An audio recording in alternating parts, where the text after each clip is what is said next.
sumunod, inatid ako ng isang waiter, parang inatid. Sabi ko, di ba si Isang at saka si Floro yun? Sabi ng waiter, opo, madalas nga sila dyan eh. Basta between alas 3 ng hapon hanggang alas 4, minsan isang linggo, nandito sila.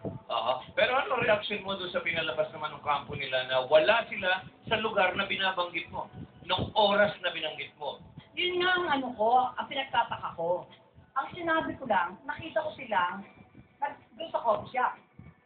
Wala naman akong against Piolo o kay Sam, dahil hindi ko naman sila kilala personally. Wala man sila nagawang masama sa akin. Kaya sa akin, walang mali siya yung pagkakataon ko. Nagkwento lang. Kaya nagsaka ako, ba't nagkagulo? So anong pananindigan mo sa issue to? Hindi. Basta I stand with what I do. Oo. Kasi basta nakita ko silang dalawa. Pwede bang pakita mo ulit sa korte ito? Paano yung galaw? Yung galaw lang. Joke pa. Ano yan? Sound effect. Okay. Mga kaibigan, so alam niyo na po ang Sofitel, no? Alam niyo na ngayon ang ibig sabihin ng Sofitel. Ano? Solid Piolo Hotel. So, tatandaan niyo na, yan. Anong mensahe mo ngayon doon sa dalawa? Dahil nagkagulo dahil na sa'yo Hindi. Wala akong sama na loob sa inyong dalawa. Wala akong against about sa inyong dalawa dahil wala naman kayong ginagawang masama sa akin. Tapos, actually, paborito ko pa si Piolo. Type na type ko pa si Sam pag napapanood ko. Kaya, wala akong mali sa sinabi ko. Wala akong purpose sa pagsasabi nun. Ngayon, kung itinitinayin nyo, okay lang sa akin. Di ba yung nakataya ng kredibilidad ko? Pero nasa inyo na yun. Kung papaniwalaan ako ng tao o hindi, sa kanila na yun. Basta ako, kung ano man ang wala akong nakitang masama sa dalawang lalaki, nagmimerienda, nagbubulungan. Kahit halimbawa, si Joey, sabihin gano'n, kabulungan ni Rani Carrasco, hindi ako magdududa. Di ba? Kasi, hindi ako magkakaroon ng mali siya. Yun. Wala Ewan nga natin ba't nagkaroon ng parang bulabugan. Kaya nga ba't ng bulabog? Parang, ang tuloy, tinatanong ko sarili ko, why me? Bakit ako? At bakit naman hindi? Hindi nga, nagtataka ako na yung isang inosenteng pagkakwento ko, bibigyan ng ganun kasi mali siya. Kwento lang. Parang gano'n lang. Yun. Ayan, umiiyak na si Loli. Kaya, mga kaibigan, ganito po yan. Ayon sa column ni Ricky Lo sa Philippine Star, wala naman daw masama kung makitang magkasama si Piolo Pascual at Sam Milby, katulad din na nabanggit ni Loli.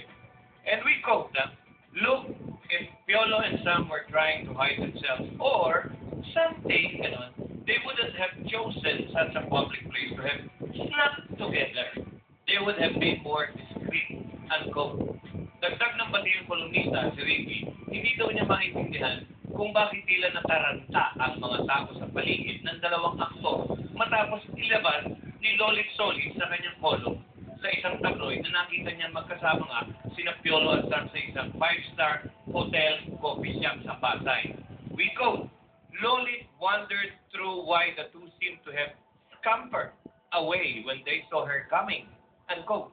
Halos sabay namang nag-issue ng statement ang produktong ini-endorso ni Piolo at ang ABS-CBN star, Magic, para pabulaanan ang sinabi nitong si Lolit.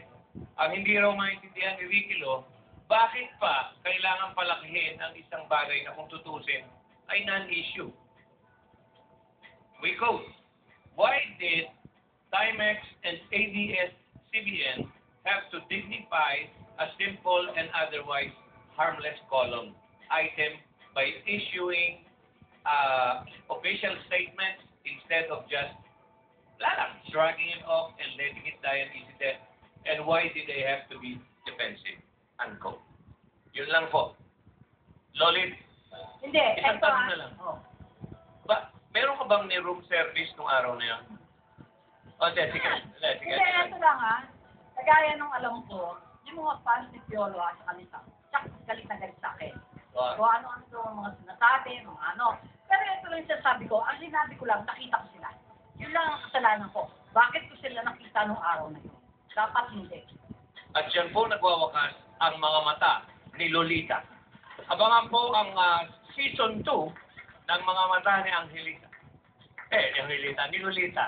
Lolita, bago tayo mag-commercial, paano uli yung aksyon ng nagpanik? Pero bago ko si Hiner at Jason Bobinser, ng Cat Motor, Oh. at happy ba ang sarili kay Ben? O, paano nakita mo? O, yung biglang napatag ka na, nagpula ko. Biglang nagkaroon. Ganun talaga, ha? Makalikot na ako, pero